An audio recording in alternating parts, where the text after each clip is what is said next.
Hello everyone, my name is Colin and I appreciate you stopping by today. I'm going to be installing two new parts on my 2021 Harley-Davidson Pan America from a company called A1 Cycles.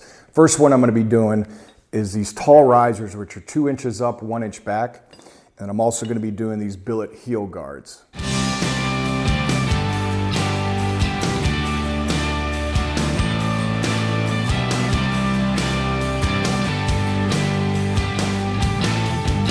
Before I get started, I want to tell you a quick backstory how I came upon these. A friend of mine who also has a Pan America Special told me about these, and so I looked it up. And come to find out a little bit about Mike, who's the owner, and I dig this man. He started the company around '96, and he was from Massachusetts. He's probably a Patriots fan, but I'll forgive him for that. He stayed there for about 10 years, and then he moved to Florida, and then eventually he moved to North Carolina, which is where his company is based in right now. And so a little bit about this guy, he's been in the motorcycle community for many years. He's been featured in many publications. He's been featured on television shows like Speed Network, Discovery, Travel Network, stuff like that. And he's done a lot of racing, which I think is cool, like the Top Fuel Harley drag racing. He's won several. But the main thing about his company now is that he focuses on kind of like the custom builds. More tailored towards that person that's looking to custom build it themselves, and he's going to do it through professional grade machine parts. He does dyno. I already talked about he machines a lot of parts, and that's where these two came in right here. So all of these are machined in America, which I love, so good quality products. I actually ordered the tall risers from Harley, which are just straight 2 inches up. And if you notice, this one is 2 inches up and then 1 inch back. And that's why I ended up going with these. Now, when those do come in, I have a friend that's already buying these, but that is the main reason, is because I have more play. Now, with the Harley ones, one of the downfalls to them that go 2 inches up is it actually blocks part of the screen on the bike, whereas these, they won't. And then I have a little bit more play to bring them down. And because I'm tall, that'll definitely help me to move the bars a little bit farther back. As for these, the heel guards, the ones that are actually OEM or plastic, so I want to get something a little bit more durable. Now, for the parts that you're going to need for all of this install. So first I'll talk about the parts you're going to need just for the tall risers. You're going to need a bunch of extensions. And I'll tell you why once I get to that point of the install. It just makes it easier. I mean, you can go without them, but it's really tight, so that's why I recommend getting, like, I have 3 extensions here, and it'll make it easier when I'm taking out one of the torque bolts. You're going to need a 3/8 inch 12 point socket or wrench. You're going to need 2 torque spits for the 45, and then you're going to need a T50, so T45 and T50. You're going to need probably a 1/2 inch ratchet, and if you'd like, you also can use a torque wrench, so there are some specifications on torque. For these over here, all you're going to need to take these off is just a T27, and I have a 1/4 inch ratchet. So let's get started. First thing you want to do is put a towel over, because the bar, once you take these off, you need to lay it down on the bar, and you don't want to jack up your bike. So that's where the T45 comes in, the torque spit.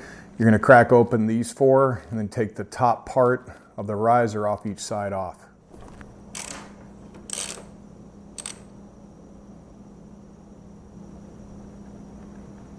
Once you're done removing the T45, you don't necessarily have to keep these. He actually sends you new 3/8 ones that'll go in and replace these once we get the risers in. I'm going to keep these just in case, but you no longer need the T45.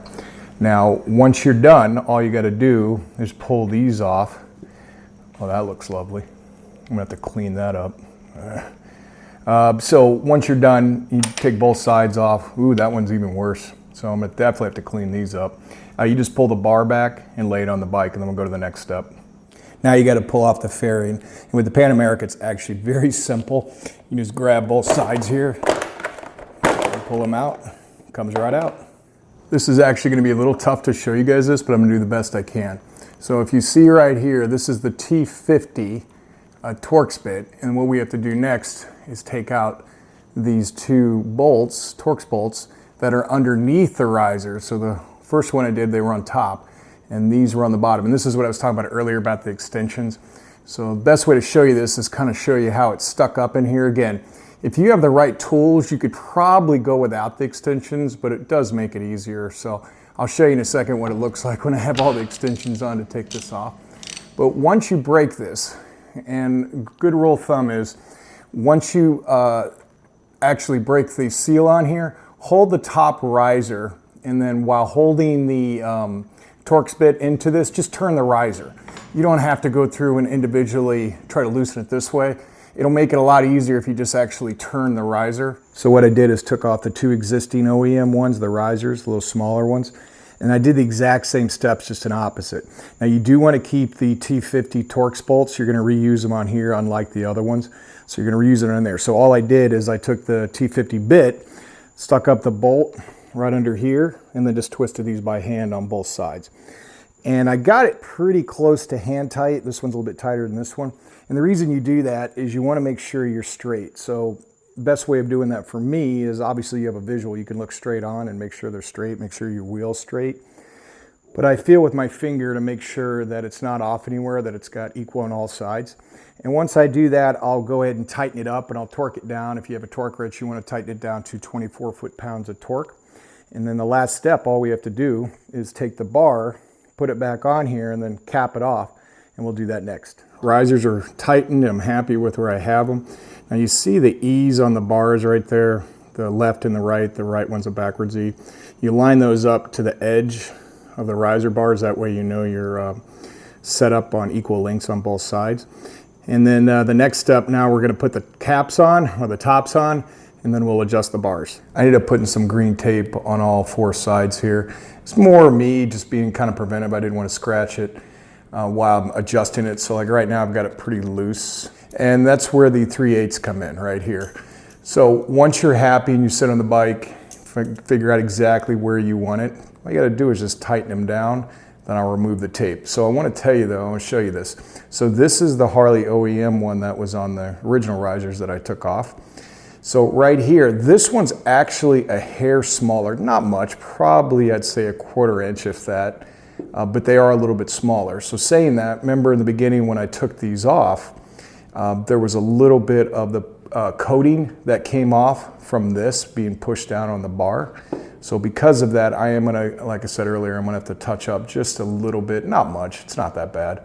But now all I have to do is tighten it up, and then we'll go to the final install of the heel guards, and I'll wrap everything up. Next part of this install is to remove the heel guards. This is the OEM one. It's made of plastic. Now the one from A1 is metal, and very, very simple install. Take a couple minutes. All you gotta do is take a T27, remove these 2, and replace it with this. Now they come with 2 small washers for the shift side. They're right there. So you just take these 2 out, pop it back in with washers behind it, and then you're good to go. On the right side, it's a little bit bigger, and the washers are quite larger as well. So I'll show you what it looks like on both sides. I want to give you an idea what these look like before, now after, once I installed it. And you only need to torque these down to about 7 foot-pounds. One cool thing I like about this, besides that they're well made, is on the right side, or on the brake side, this is actually larger than the OEM one. So to kind of give you an idea, comparison. Looks like probably what, a 1/2 inch, 3/4, a little bit taller. And what's cool about that, and you can't probably see it too well, so I'll show you a different angle. This covers the rear master cylinder completely now, whereas before it kind of had the top of it, and so now this will fix that problem. Man, I'm happy. These are very cool. What a difference. Like before, when I had the regular OEM, the shorter ones on, my hands were kind of like out far, and then look at my elbows. My elbows were straight, a little bit down than this. But with these, now when I pull my hands back, I've got a perfect bend in it.